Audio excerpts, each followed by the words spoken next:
중국의 대만 침략 가능성이 날이 갈수록 현실화되고 있는 가운데 참다 못한 대만에서 결국 선을 넘은 결정을 내렸다고 합니다. 중국 최대의 약점을 노리겠다고 선언한 것인데요. 그런데 막상 중국에서는 대만의 엄포에 코웃음 치면서 한국에서 들려온 소식에 기겁하고 치를 떨고 있다고 합니다. 단 한 발로 중국 문명을 석기시대로 되돌릴 수 있는 말도 안 되는 괴물 미사일이 한국에서 극비리에 개발되어 고실전 배치된다는 소식이 전해졌기 때문입니다. 중국 14억 인구를 펄쩍 뛰게 만든 대한민국의 초고성능 무기가 무엇인지 자세하게 살펴보도록 하겠습니다. 독재자들이 자신의 권력을 유지하기 위해 즐겨 사용해온 수단이 있습니다. 바로 내부의 불만을 외부의 적으로 돌리는 것인데요. 최근 중국은 사상 최악의 경제 위기를 코앞에 두고 있습니다. 지난 2021년 채무불이행으로 중국 부동산 위기에 신호탄을 터뜨린 중국 최대의 부동산 건설사 헝다그룹이 지난 8월 17일에 결국 파산 신청을 하며 중국 부동산 붕괴의 시작을 알렸습니다. 중국 경제의 상당 부분을 차지하는 건설 시장의 붕괴는 중국 금융시장의 도미노 붕괴로 이어질 가능성이 높은데요. 중국 정부는 여전히 정부에서 통제할 수 있는 수준의 사태라고 걱정할 필요는 없다고 자신하고 있지만 해외 경제 분석가들은 중국판 리먼 사태를 피하기 어려울 것이라고 우려하고 있습니다. 2분기 중국 경제 성장률도 시장 전망치에 도달하지 못했고 청년 실업률은 역대 최고치인 21.3%를 달성했는데요. 몇몇 중국 전문가들은 중국의 통계 방식 때문에 실질적인 중국 청년 실업률은 이보다 2배 높은 47% 이상일 것이라고 분석하고 있습니다. 갈수록 민심이 사나워지고 있는 중국의 상황에 사실상 독재 구조를 확립한 시진핑 주석이 권력을 유지하고 불만을 외부로 돌리기 위해 대만 침략을 단행할 것이라는 주장의 가능성이 높아지고 있는데요. 눈앞에서 칼날이 왔다 갔다 하는 상황에 대만에서도 혼자 죽지는 않겠다는 의지를 드러냈습니다. 지난 8월 29일 대만이 유사시 중국 산샤댐을 타격할 수 있는 최고 기밀급 순항미사일 운용부대를 새롭게 편성했다는 소식이 전해졌습니다. 대만 언론은 최대 사거리 1200km의 승펑이 미사일 개량형인 지대지 순항미사일 승성을 운용하고 있는 부대가 최소 3개가 넘는다고 보도했는데요. 대만 언론은 당국의 공개 자료를 근거로 대만군이 해당 미사일을 운영하는 기동 미사일 대대 3개 이상을 창설해 공군 방공미사일 지휘부 산하 5개 방공여단 가운데 하나인 791여단 예하에 배속시켰다고 밝혔습니다. 대만 791여단은 순항미사일 전담 부대로 알려져 있죠. 현재 중국의 가장 치명적인 약점 중 하나라고 할 수 있는 산샤댐은 길이가 2.3km에 달하는 세계 최대 규모의 댐으로 파괴될 경우 국가적 붕괴 사태로 이어질 수 있는데요. 산샤댐의 파괴를 가정한 시뮬레이션에서 외부의 공격이나 지진 등의 요소로 산샤댐이 붕괴할 경우 한순간에 약 100억 톤이 넘는 물이 쏟아지게 되며 초당 2370만 톤이나 되는 물이 시속 65km의 속도로 하류에 위치한 도시 이창을 강타해 이곳에서만 약 50만 명의 사상자가 나올 것이라는 충격적인 결과가 나왔습니다. 게다가 이는 시작에 불과하며 10시간 후에는 우한, 하루가 지나면 난징가까지 홍수가 휩쓸어 중국 중부의 핵심 도시와 산업 기반들이 완전히 파괴할 것이라고 합니다. 중국 주요 경제도시들이 한순간에 마비되면서 중국 경제에 회복하기 어려운 상처를 입힐 것이며 이를 복구하기까지도 엄청난 시간이 필요할 중국 최악의 재난이 될 거라는 것입니다. 과거 이 충격적인 내용을 담은 영상이 중국 인터넷상에서 빠르게 퍼지자 중국 당국에서 황급히 영상을 삭제하기도 했었죠. 다만 이번 대만의 산샤댐 공격 부대 창설 소식에도 중국에서는 시큰둥한 반응을 보여주고 있는데요. 대만에서 산샤댐을 공격할 계획을 공개한 것도 한두 번이 아니었을 뿐더러 중국에서는 대만군이 산샤댐을 공격할 능력이 없다고 생각하고 있기 때문입니다.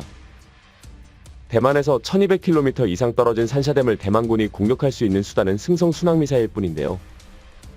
중국군도 바보가 아니기에 약점이 될 수 있는 산샤댐 방공망을 굳건히 하고 있어 대만의 공격 정도야 막을 수 있다고 생각하고 있습니다. 그런데 대만의 미사일 소식에는 여유롭게 비웃던 중국이 최근 한국에서 공개한 미사일에는 극히 경계하는 반응을 보여주고 있는데요. 대만의 미사일 수십 발은 두렵지 않지만 한국의 이 신형 미사일 한 발이면 중국을 석기시대로 되돌리는 게 가능하기 때문입니다. 지난 7월 대한민국의 극비 무기 중 하나였던 현모V-가 공식적으로 개발 완료를 선언하고 양산 준비에 들어가게 되었습니다. 사거리 600km의 8톤이라는 세계에서 가장 강력한 탄두를 장착한 괴물 미사일 현모V는 올해 초부터 시험 발사를 거쳐 개발이 마무리되고 올해 말부터 양산에 돌입하게 되었는데요. 관계자에 따르면 한화에어로스페이스 보훈공장에서 올해 말부터 연간 최대 70여 발을 생산할 수 있을 것이라고 합니다. 현무부이는 대한민국 삼축 체계 중 하나인 대량응 징보복의 핵심으로 8톤에 달하는 탄두를 통해 핵무기급 파괴력을 낼 수 있도록 개발된 미사일입니다. 게다가 이 탄두 중량을 줄이게 된다면 사거리가 최대 3000km에 이르는 중거리 탄도 미사일로 변할 수 있는데요. 현무부이의 세부 스펙은 밝혀지진 않았지만 비슷한 체급의 미사일들과 비교하여 스펙을 추정해 볼 수 있습니다. 현무부이 미사일의 전체 중량은 약 36톤으로 추정되고 있으며 일단 로켓 기준 75톤의 출력을 가지고 있습니다. 이와 유사한 체급의 미사일로 미국의 대륙간 탄도미사일 미니트맨이 있는데요. 미니트맨의 전체 중량은 35.3톤이며 80톤의 로켓 출력을 가지고 있습니다. ICBM이니만큼 미니트맨의 최대 사거리는 13,000km에 달하는데 비슷한 무게와 출력의 사거리 차이가 이만큼 큰 이유는 그만큼 탄두 중량에서 차이가 나기 때문인데요.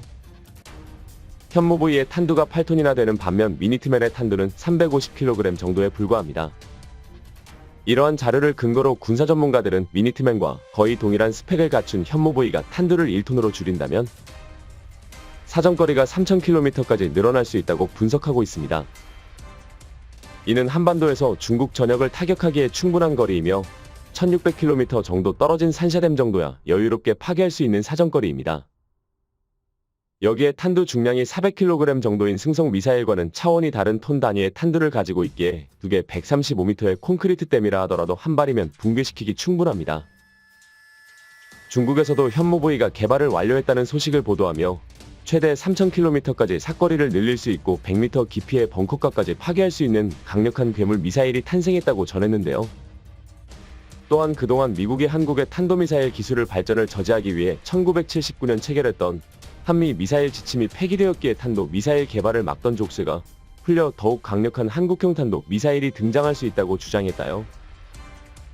중국 전문가들은 현무부이 미사일의 등장은 한국이 완성도 높은 공세미사일 전력을 갖추고 사거리, 관통력, 피해 효과, 타격 정확도 등에서 획기적인 발전을 이루어냈다는 걸 보여준다며 한국의 미사일 개발 속도가 점점 빨라지고 있는 것을 경계하며 눈을 떼지 않고 주시해야 한다고 경고했습니다.